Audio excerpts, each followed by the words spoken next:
बिस्मिल्लाहिर्रहमानिर्रहीम।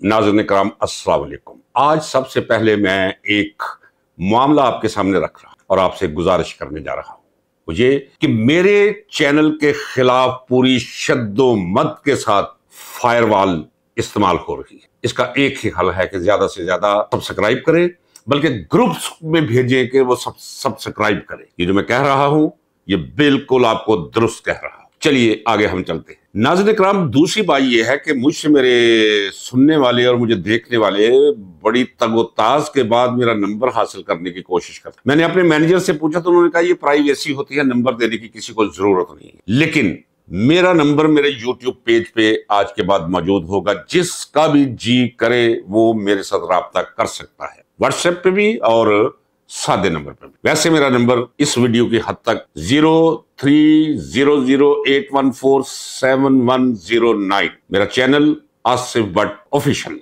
आइए नाज़रीन किराम, अब आपको बताऊं कि आपके मुल्क की सियासत इस वक्त क्या कह रही है, उसका रुख किस जानब है और मुमकिनात क्या है कि क्या होने जा रहा है मुस्तकबिल करीब में। आप ये खबरें तो सुन रहे होंगे कि फौजी क़यादत, दूसरे लफ्जों में ये कह देना चाहिए कि chief of army staff general Asim Munir और नवाज शरीफ एंड कंपनी के दरमियान अब एक मैच शुरू हो चुका है, एक दंगल शुरू हो चुका है, खींचातानी शुरू हो चुकी है, कशाकश शुरू हो चुकी है, एक जंग और एक युद्ध का आगाज हो चुका है। ये मैं आपको पूरे वसूख के साथ खबर दे रहा हूं। उसकी रीजन क्या है, पहले मैं आपको रीजन बता दूं। रीजन ये है, इसमें कोई शक नहीं कि इमरान खान से खौफ था नवाज शरीफ को भी, आसिफ जरदारी को भी और वगैरह वगैरह, मौलवी फजलुर रहमान वगैरह। हालात ऐसे हुए कि इमरान खान के खिलाफ इन्हें इस्तेमाल करने की जरूरत पेश आ गई। अदम एतमाद करवाया गया, इमरान खान को निकाला गया और पीडीएम की शक्ल में इनकी पहली गवर्नमेंट बना दी गई। उसके बाद फिर इंतखाबात हुए। 8 फरवरी को इनका बयानिया मुंह पे मार के लोगों ने वोट दिए। इन्होंने 16 सीटें जीतने वाली पार्टी को 2/3 मेजॉरिटी का इंतजाम और इख्तिमाम करके दे दिया। इस कदर नंगा नाच नाचा के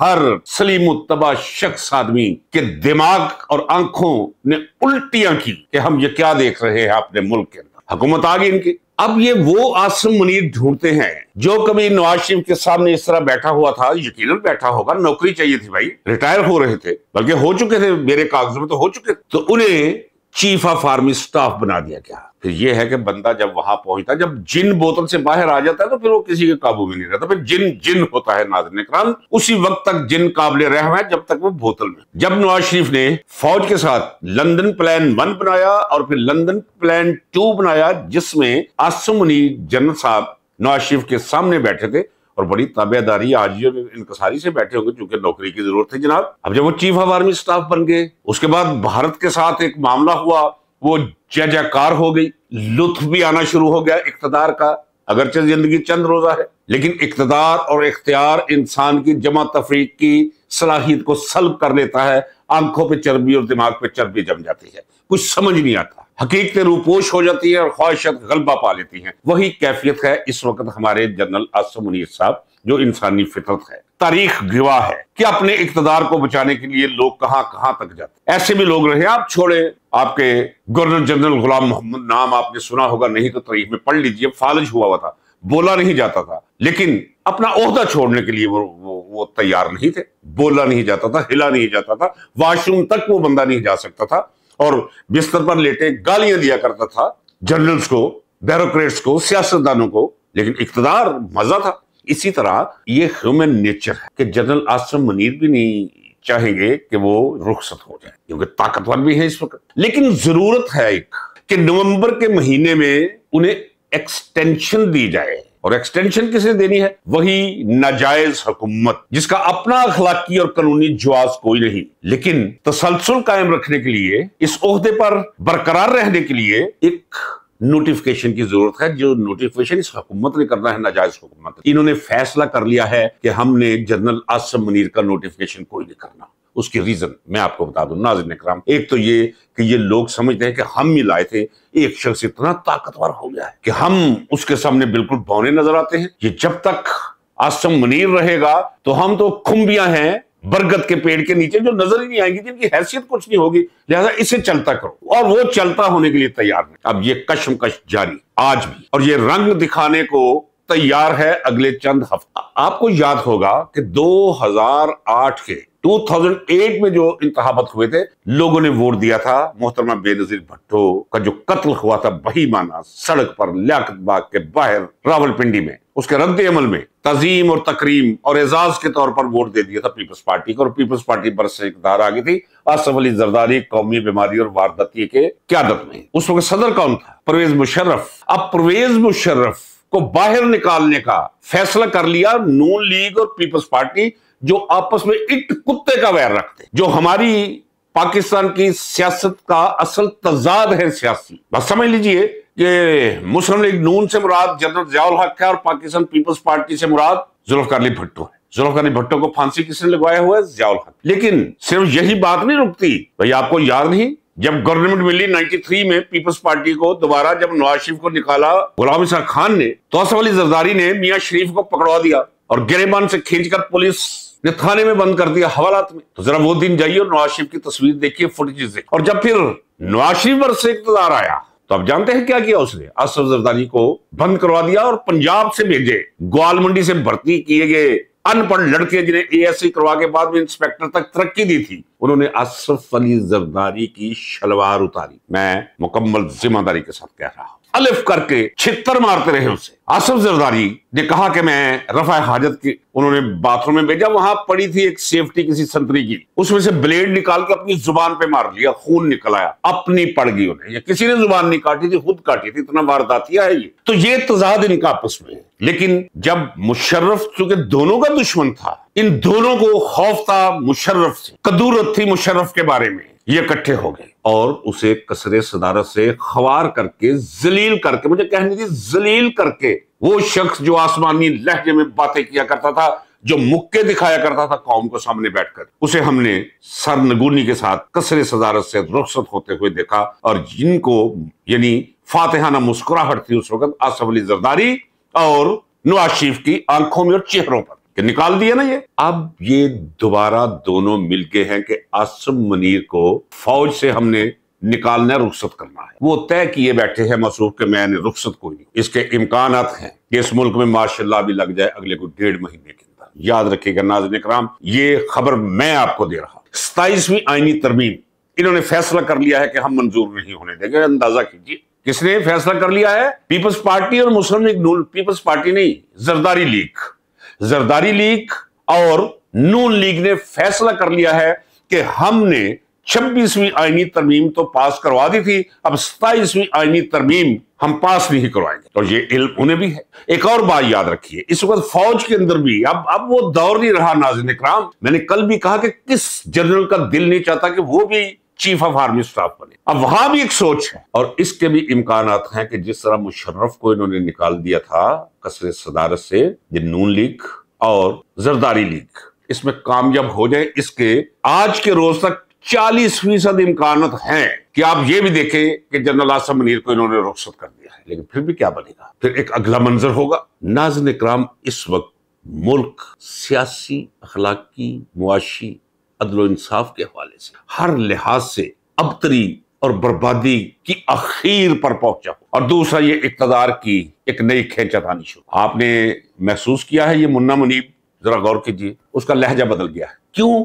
याद रखिए, जब तक इनके दरमियान ये जंगो जदाल शुरू नहीं हुआ था जनरल आसिम मुनीर और ये PDM 2 के दरमियान, तब तक किसी को समझ नहीं आती थी। सब हम कहते थे कि ये मुन्ना मुनीब ये फौज का आदमी, ये नजम सेठी फौज का, हाँ हम सारे के सारे इन्हें इस्टेब्लिशमेंट के बंदे करार देते। लेकिन ये इस्टेब्लिशमेंट के बंदे नहीं हैं, असल में ये नून लीग के बंदे हैं, ये नवाज शरीफ के बंदे। अगर मैं कह रहा हूं कि 40% इम्कान पैदा हो चुके हैं कि जनरल आसिम मुनीर को नवंबर में रुखसत होना पड़े, उनके नजदीक ये इम्कान 70% हैं। इसलिए उनकी जुबानें बदल गई हैं। शाहजेब खानजादे को सुन ले, खानजादा तो एम लगाया, कौन सा खान, मुसल्ली लगता है शक्ल से जात का। ये अबसार आलम, ये वारदाती, ये सुहेल वड़ैच। सुहेल वड़ैच आपका ख्याल है कि ये फौज का आदमी है? नहीं, वैसे शौक है उसे टॉर बनाने का कि फौज के साथ मेरे तल्लुकात बढ़े, जैसे कभी शेख रशीद को हुआ करता था। तो ये सारे के सारे लोग एक्चुअली नून लीग के पालतू हैं और नून लीग की तरफ अब ये उस कैंप में वापस जा रहे हैं।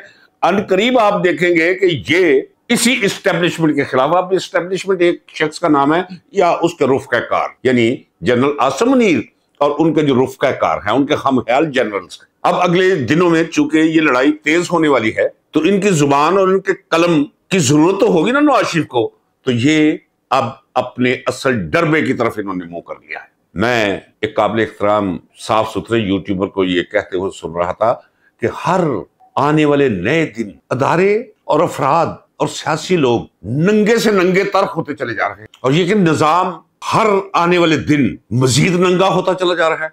अच्छा, मुझे ये समझ नहीं आती, इन सादा जुमलों की मुझे समझ नहीं कि मजीद नंगा क्या होगा ये निजाम। तन पर लिबास ना हो, पैरों पर पापोश ना हो, सर पे पगड़ी या टोपी ना हो, अलफ नंगा हो, उसके बाद नंगापन और क्या है। तो यही रह गया कि इनके ढांचे पर चढ़ी चमड़ी वो पिघल कर गिर जाए नीचे, या सूरत की तपश में वो जलकर राख हो जाए और नीचे स्केलेटन ढांचा रह जाए खौफनाक करीखुल मंजर। बाकी नंगापन और क्या होता है। ये तो एक ऐसा नंगापन है कि जिसे समझने के लिए किसी रॉकेट साइंस को समझने वाला कोई तरद्दुद नहीं चाहिए। ये तो पागल भी समझते हैं। ये तो आम मजदूर, धक्के खाने वाला, भूख सहने वाला, अफलास का शिकार, पागलहन में बंद कोई फातरुलकन, वो तो ऐसे लगता है कि मुझसे भी ज्यादा जानते हैं कि ये निजाम कितना नंगा, कितना गंदा और कितना गलीज और कितना रजील है। ये तो तय हो चुका। और सल्यूट टू इमरान खान, मैं दिल से कह रहा हूं कि जब मेरा हाथ बेखुदी के आलम में माथे की तरफ गया है इमरान खान के लिए, तो इसलिए गया है कि एक सेकंड के अंदर मेरा 55 साल तजर्बा और सब देखा भाला नजरों के आगे फिर गया। ऐसे आगाह कर दिया है इमरान खान ने लोगों के असल चेहरों से, ऐसे नकाब उलट कर रखे हैं उस मर्दे कलंदर ने। और मैं सोच भी नहीं सकता था कि कभी ऐसे हो सकता है कि रंडी रन हो और प्रधान भी हो, चोरू चक्के लुटेरे भी हो और बाइज्जत भी हो। उसे खड़ा करके रख दिया है असल दायरों के अंदर, नंगा करके रख दिया है। अब सामने कहना शुरू कर दिया। वो एक होता है मुजरिम ज़मीर, एक होता है मुजरमाना चेहरा होता है वो राना सना। अब उसने भी कहना शुरू कर दिया, नहीं जी जेल मर्दों की तरह काट रहा है, मैं वो हूं कि मैं अगर किसी में कोई अच्छाई हो तो मैं उसका इकरार करना जो है वो जुर्रत रखता हूं, बड़ी जुर्रत से जेल काट रहा। अब नजम सेठी क्या कहता है, वो नेल्सन मंडेले की तरह पड़ा रहेगा, समझौता नहीं करेगा। और ये वो लोग हैं जो कहते थे माफी मांगेगा।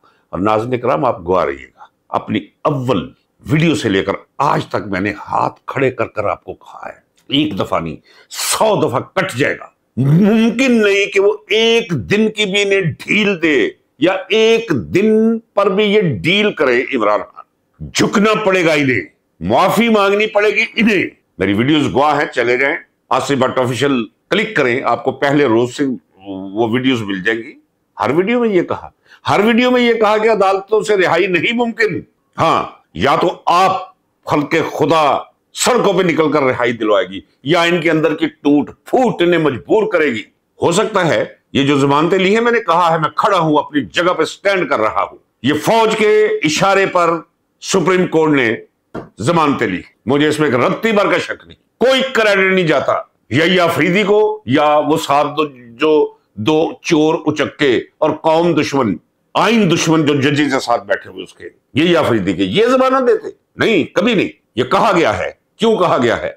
वही जो कह रहे थे कि हम जनरल आसिम मुनीर को कोई नहीं देंगे, निकालेंगे फौजियों से, ले भी हम छोड़ते हैं फिर बाहरों से इमरान खान को।